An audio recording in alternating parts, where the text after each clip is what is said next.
కావచ్చు, మంచాలు కావచ్చు, పిల్లలు చదువుకునే పుస్తకాలు కావచ్చు, వాళ్ళ సర్టిఫికెట్లు కావచ్చు, నీళ్ళలో తడవద్దు, ఏ పేదవాడి ఇబ్బంది రావద్దు అని ఈరోజు ఆ నీళ్లు కూడా స్వేచ్ఛగా వెళ్ళేటట్లు ఏర్పాట్లు చేయమని చెప్పిన. ఆనాడు వర్షాలలో సరూర్ నగర్ చెరువు ప్రాంతంలో బస్తీలే మునిగిపోయినాయి. జీవితకాలం కష్టపడి సంపాదించుకుందంతా నీళ్ళలో కలిసిపోయినాయి.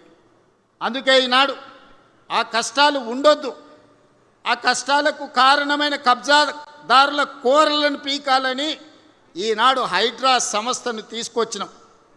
దాన్ని ఒక భూతంగా చూపించే ప్రయత్నం చేస్తున్నారు. ఈడ మా అక్కలు చాలామంది మధ్యతరగతి దిగువ తరగతి పేదవాళ్ళు ఉన్నారు. ఎవరిల్లన్నా హైడ్రా కూలగొట్టడానికి వచ్చిందా ఒకసారి ఆలోచన చేయండి. ఎవరు సొంత స్థలంలో ఎవరి ఇల్లు వాళ్ళు కట్టుకుంటే హైడ్రా ఎవరి జోలికి పోదు. ఎవరైతే చెరువులు కబ్జా పెట్టుకుంటారో, ఎవరైతే కుంటలు కబ్జా పెట్టుకుంటారో, ఎవరైతే నాలాలు కబ్జా పెట్టుకుంటారో, ఎవరైతే పార్కులను కబ్జాలు పెట్టుకుంటారో, ఈ కబ్జాలు పెట్టుకున్న వాళ్ళకు మాత్రం ఈపు సున్నం అవుతుందని నేను చెప్తున్నా. వనస్థలిపురం ప్రాంతంలో గుడికి సంబంధించిన స్థలాలు కూడా కొంతమంది కబ్జాలు పెట్టుకోరు. హైడ్రా వచ్చి కూలగొట్టి గుడికి అప్పచెప్పింది. అంతే తప్ప ఏ గజం భూమి కూడా మేమెవరం తీసుకోం. నేనో శ్రీధర్ బాబు మా సురేఖ అక్కనో మేమెవరం తీసుకెళ్ళం.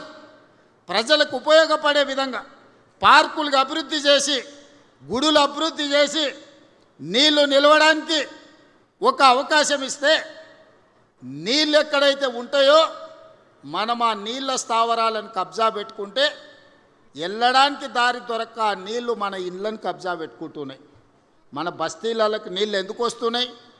చెరువులు కుంటలు మనం ఆక్రమించుకుంటే వాన వచ్చినప్పుడు ఆ నీళ్లు మన బస్తీలు ఆక్రమించుకుంటున్నాయి.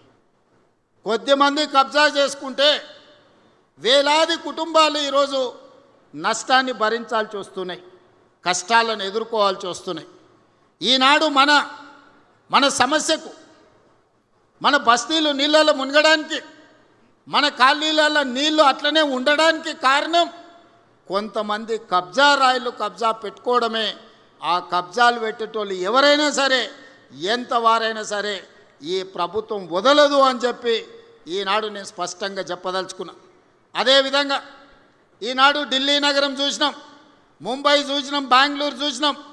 ఢిల్లీలో దేశ ప్రధానమంత్రి నరేంద్ర మోడీ ఉంటాడు, భారతదేశ రాష్ట్రపతి అక్కడనే ఉంటారు, సుప్రీంకోర్టు చీఫ్ జస్టిస్ అక్కడనే ఉంటాడు. పెద్ద పెద్ద యూనివర్సిటీలు కోట్లాది రూపాయలు